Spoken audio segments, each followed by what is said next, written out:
बोदवड तालुक्यातील नुकसानग्रस्त शेतीची रोहिणी खडसे यांनी केली पाहणी। जुलै महिन्यापासून होत असलेल्या सततच्या पावसामुळे उडीद, मूग, ज्वारी, भुईमूग, मका व कापूस पिकाचे मोठ्या प्रमाणात नुकसान झाले आहे। राष्ट्रवादी काँग्रेस शरदचंद्र पवार पक्षाच्या महिला प्रदेश अध्यक्ष रोहिणी खडसे यांनी बोदवड तालुक्यातील मनूर आणि परिसरातील गावातील शेत शिवाराला भेट देऊन नुकसानग्रस्त शेती शिवाराची पाहणी केली व बोदवड तहसीलदार यांच्याशी भ्रमध्वनीवरून संवाद साधून ओला दुष्काळ जाहीर करून शेतकऱ्यांना सरसकट नुकसान भरपाई मिळण्यासाठी पाठपुरावा करण्याबाबत चर्चा केली।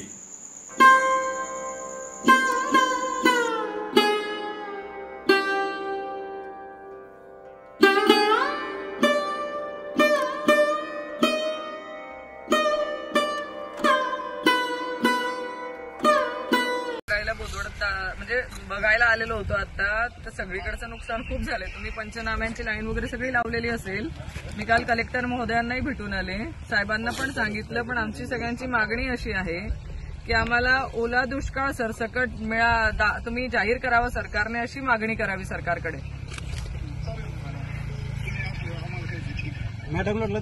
आम्ही आमच्याकडून मागणी केली, मी काल कलेक्टर महोदयांना भेटलेच, पण तुमच्याकडूनही तुम्ही जर परिस्थितीचा आढावा घेतला आणि सांगितलं की खरंच नुकसान झालंय सगळ्यांचं आणि ओला दुष्काळच जाहीर केला गेला पाहिजे। काय होतं, पंचनामे करणार तुम्ही, त्याच्यात खूप कमी शेतकऱ्यांना फायदा होतो, पण सरसकटच आहेच आणि पाऊस आहेच, प्रत्येकाच्या शेतात आहे। कापूस खराब झालेला आहे, तुमचे सोयाबीन खराब झाले, कणसं खराब झालेले आहेत, सगळंच झालंय। मग सरसकटच ओला दुष्काळ जाहीर करायला तुम्हीच मागणी केली अधिकारी लोकांनी, तर त्याचा उपयोग होईल।